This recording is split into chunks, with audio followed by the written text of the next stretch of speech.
Wahabi selaku dosen pengampu mata kuliah budaya organisasi. Di sini kami dari kelompok 4 yang beranggotakan Mas Geo, saya sendiri, lalu ada Mbak Sevia, Mbak Umi, dan Mbak Ajeng untuk mempresentasikan tugas terakhir kami terkait dengan rangkuman 5 tugas di sebelumnya, seperti itu.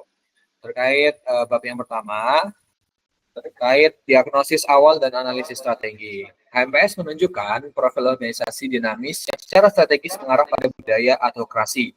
Namun, pemeriksaan awal masyarakat kontemporer mengungkapkan dominasi masyarakat klan yang cukup kuat, yang menekankan perdamaian, kekeluargaan, dan kerjasama baik di dalam maupun di luar organisasi.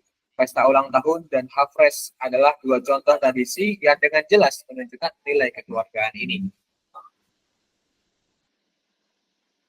Silakan mungkin Mas Gio.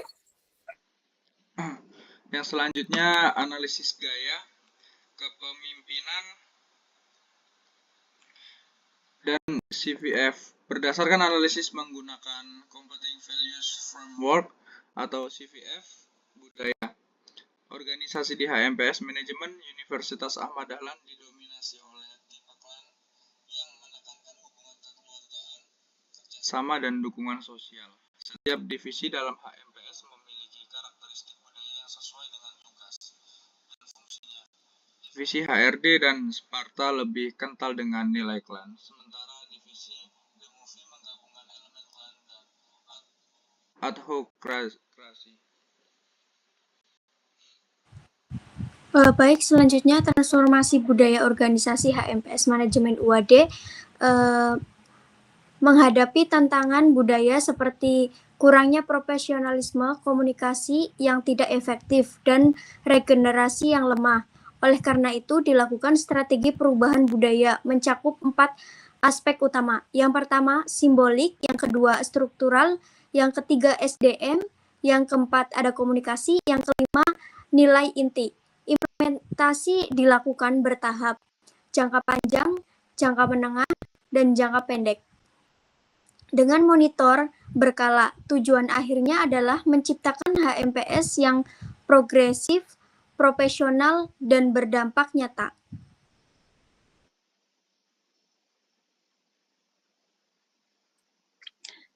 Selanjutnya, asesmen dan rencana implementasi. HMPS Manajemen UAD mengidentifikasi masalah budaya organisasi seperti dominasi senioritas, komunikasi tidak seimbang, kurangnya profesionalisme, serta struktur yang tidak efektif. Analisis dilakukan dengan model 7 dimensi budaya Trompenaars. Tujuan perubahan, meningkatkan profesionalisme dan keadilan, mendorong budaya prestasi bukan senioritas, membangun komunikasi terbuka dan responsif. Rencana implementasi, tahap 1, diagnosa dan persiapan, survei internal, FGD lintas angkatan. 2, desain intervensi budaya, SOP dan KPI berbasis keadilan, sistem apresiasi berbasis kontribusi. Tahap ketiga, pelaksanaan dan penguatan, workshop budaya untuk pengurus baru, peran aktif senior sebagai role model. Tahap keempat, evaluasi dan adaptasi, pengukuran kepatuhan terhadap SOP, survei kepuasan dan partisipasi antar angkatan. Baik, selanjutnya dilanjutkan oleh teman saya.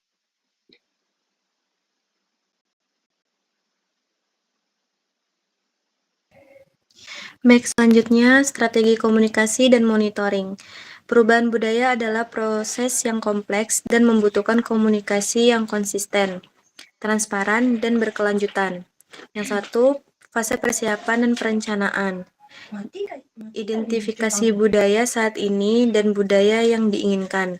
Nilai dan perilaku, bentuk tim perubahan budaya. Kedua, fase peluncuran dan implementasi awal. Peluncuran resmi oleh pimpinan senior, sosialisasi nilai dan perilaku baru. Ketiga, fase penguatan dan konsolidasi. Komunikasi berulang dan konsisten, integrasi perubahan budaya ke dalam sistem organisasi, dan fasilitas umpan balik 2 arah. Selanjutnya, saya kembalikan ke moderator.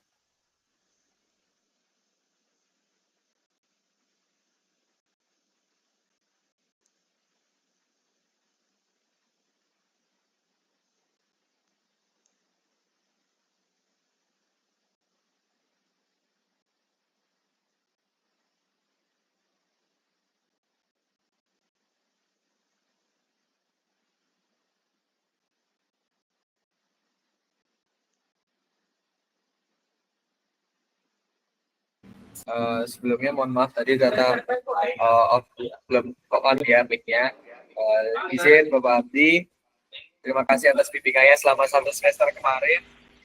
Kami kelompok 4 izin undur diri. Sekian presentasi dari kami dan itu saya ucapkan.